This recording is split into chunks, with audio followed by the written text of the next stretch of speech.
Sir, what is the intent? क्या लग रहा है? निशांत जी, आपने बहुत सारी चीजें, आंकड़े दिखाए, बहुत डीप रिसर्च दिखाया आपने।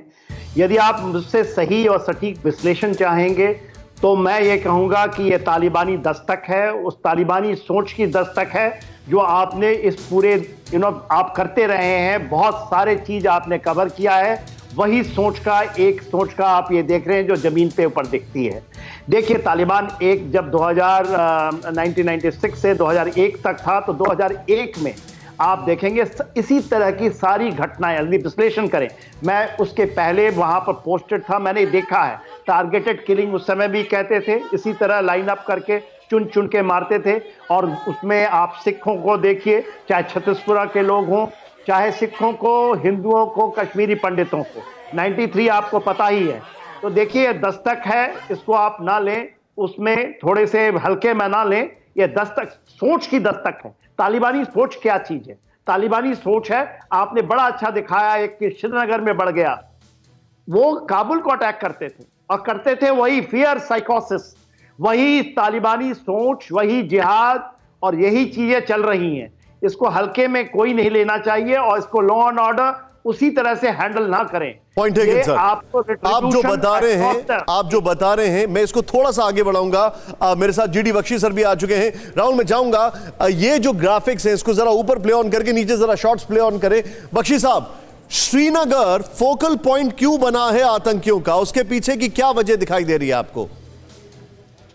श्रीनगर जो है राजधानी है जम्मू कश्मीर की, समर कैपिटल, और यहाँ पे जो बिल्कुल नैरो लेन्स, बाई लेन्स, और जो इनके जो मीरा कदल वगैरह, ये जो कदल्स हैं, यहाँ पे छुपने की बहुत जगह है।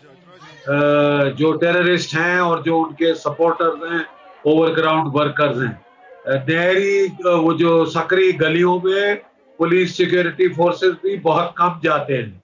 इसीलिए ये आइडियल जगह है उनके ऑपरेट करने के लिए। और कुछ दिनों से ये लगातार पिस्टल्स की कंसाइनमेंट, ग्रेनेड्स की कंसाइनमेंट भेज रहे हैं, जिससे आप सिक्योरिटी फोर्सेस पे हमले तो नहीं कर सकते, लेकिन इस तरह जो निहत्थे लोग हैं बगैर कोई सिक्योरिटी कवर के, उनको मार सकते हैं।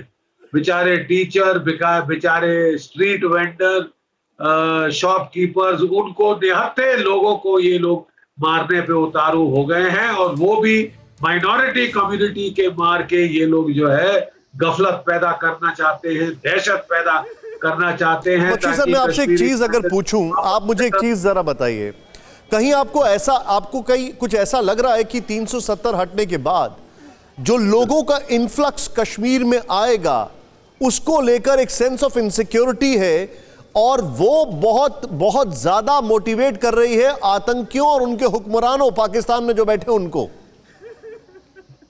देखिए, जहां तक पाकिस्तान का सवाल है, वो और उसकी आईएसआई तो डेस्परेट हैं कि जो टेररिज्म खत्म खलास हो गई थी जम्मू कश्मीर में, उसको फिर किसी तरह से जिलाया जाए, जिंदा किया जाए। इसके चलते पिछले हफ्ते ही उसने कोई 7 टेररिस्ट जो हैं वो मारे गए हैं लाइन ऑफ कंट्रोल पे। बड़ा जखीरा हथियारों का, असॉल्ट राइफल्स, पिस्टल, ग्रेनेड्स का पकड़ा गया है बॉर्डर पे।